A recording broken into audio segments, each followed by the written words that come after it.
ಜೋಕುಮಾರನನ್ನ ಬಿದಿರಿನ ಬುಟ್ಟಿಯಲ್ಲಿ ಇಟ್ಕೊಂಡು ಆತನ ಕುರಿತಾದ ಜಾನಪದ ಹಾಡುಗಳನ್ನ ಹಾಡುತ್ತಾ ಊರೂರು ಸುತ್ತುವ ಜೋಗಪ್ಪನ ಹಬ್ಬವನ್ನ ಗ್ರಾಮೀಣ ಭಾಗದಲ್ಲಿ ಆಚರಣೆ ಮಾಡಲಾಗ್ತಿದೆ.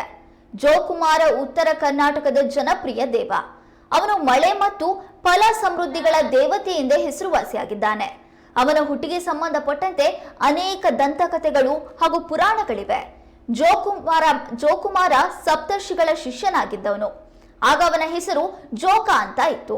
ತನ್ನ ಸಮುದಾಯಕ್ಕೆ ಸೇರಿದ ಒಬ್ಬ ಹೆಂಗಸಿನ ಜೊತೆ ಅನುಚಿತ ವರ್ತನೆಯಲ್ಲಿ ತೊಡಗಿದ್ದರಿಂದ ಕುಪಿತರಾದ ಅಗಸರು ಅವನನ್ನ ಕೊಲ್ತಾರೆ.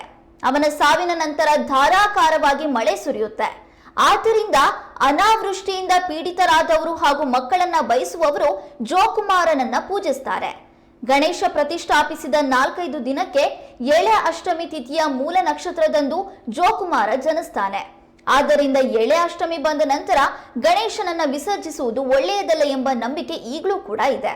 ಹಾಗೇನೆ ಈಗ ಗ್ರಾಮೀಣ ಭಾಗದಲ್ಲಿ ಜೋಕುಮಾರನ ಅಳಲು ಶುರುವಾಗಿದೆ. ಈತ 2 ವಾರ ಇರ್ತಾನೆ.